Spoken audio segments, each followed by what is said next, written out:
Oh boy, what did I get myself into?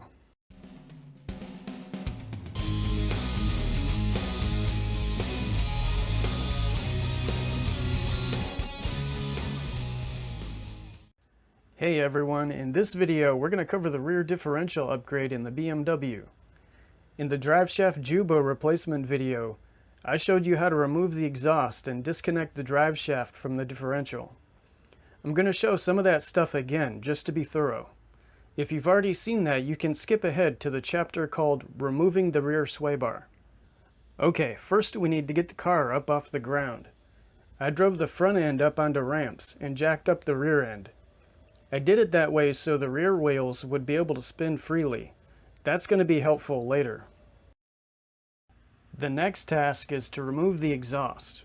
I started with these two reinforcement plates in the middle of the car.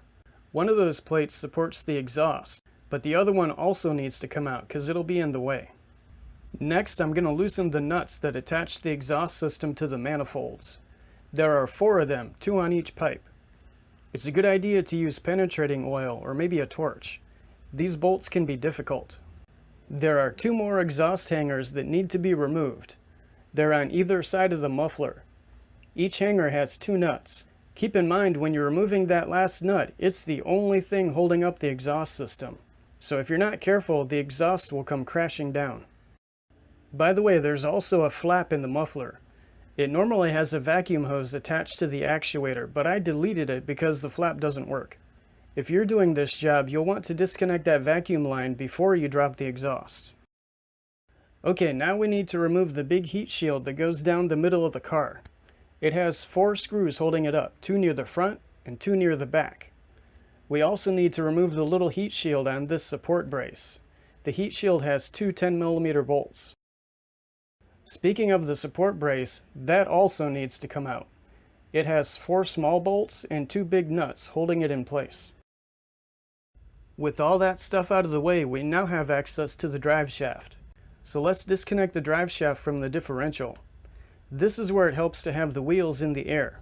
I couldn't get all the bolts at once, so I removed 3 of them, then turned the driveshaft by hand and got the other 3. It helps to apply the parking brake while you loosen the bolts. Next, I'm going to remove the rear sway bar. You could probably just remove the center part and swing the bar down, but I didn't want the sway bar hanging down in my face, so I completely removed it. The center brackets have a bolt with a nut on the other side. The bracket has a tab that slots into the sway bar mount, so you have to slide it out of the mount.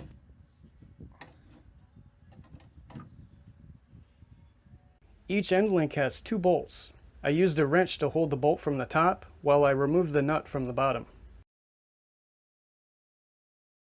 With the sway bar out of the way, I can now detach the axles from the differential. They also use an E12 socket. This is another area where it helps to have the wheels in the air. I wasn't able to access all the bolts at the same time, so I removed a couple of them, then rotated the wheel a little bit, removed a couple more, and so on. Once again, you can use the parking brake to hold the wheel while you remove the bolts. At this point, the differential is almost ready to come out. We just need to remove the 3 bolts that attach it to the subframe. I removed the 2 front bolts first, then removed the rear one last. When you remove the front bolts, the front of the differential will rest on the subframe. But when you remove the rear bolt, you need to be supporting the back of the differential or it will come crashing down. I used a floor jack, but a transmission jack might be better. Okay, so the differential is out of the car. What next? The idea was to install a differential with more aggressive gearing so the car will accelerate faster. I read about swapping in a differential from a BMW X3. Those differentials come in 3.64 to 1 or 3.91 to 1 gear ratios. But some people said the X3 uses a smaller differential and it can't handle as much torque as the E46 differential, and I didn't want that. After some research, I found that the E90 differential is basically an updated version of the E46 differential. So I decided to buy one and try to make it work. I got one for a really good price on Facebook Marketplace. This one has the 3.73 to 1 gear ratio, which should be a little bit better than the 3.38 gear ratio in my car. It's a good thing I got it really cheap because, well, You'll see. When I put the E90 and E46 differentials side by side, the differences became apparent.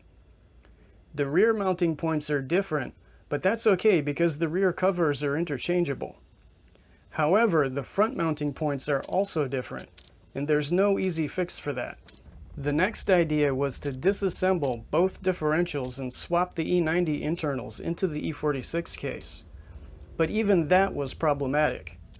The E90 unit uses ball bearings, whereas the E46 unit uses roller bearings. So I'd have to press the bearing races out of the differential cases and hope the E90 ones will fit correctly in the E46 case. Then there was the problem of how to properly shim the E90 pinion gear when I installed into the E46 case. At this point, I decided to step back, take a deep breath, and consider my options. Right about this time, I noticed a local salvage yard had a BMW X3 in stock. So I decided to go check it out. When I looked at the differential, it looked a lot like the E46 unit, so I decided to get it. This differential has the 3.64 to 1 gear ratio. The 3.91 ratio would have been better, but this should still be an improvement. When I got home, I put the E46 and X3 differentials side by side. They were almost identical. I wish I would have known this from the start. It would have saved me a lot of trouble.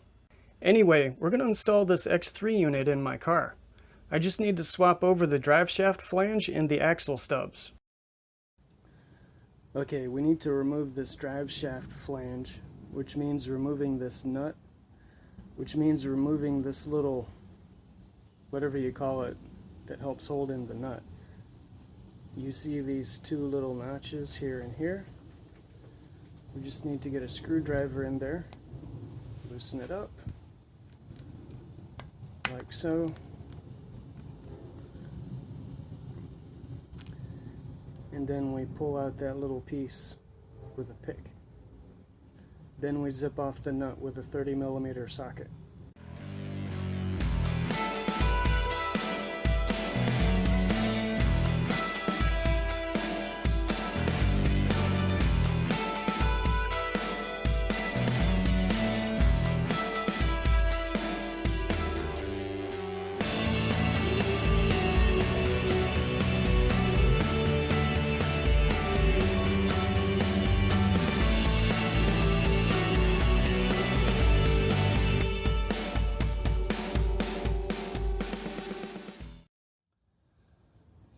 And don't forget to reinstall the little nut retainer.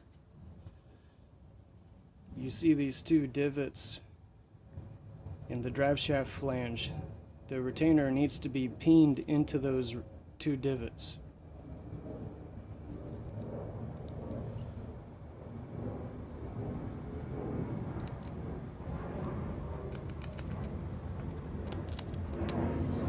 I'm just going to use a screwdriver.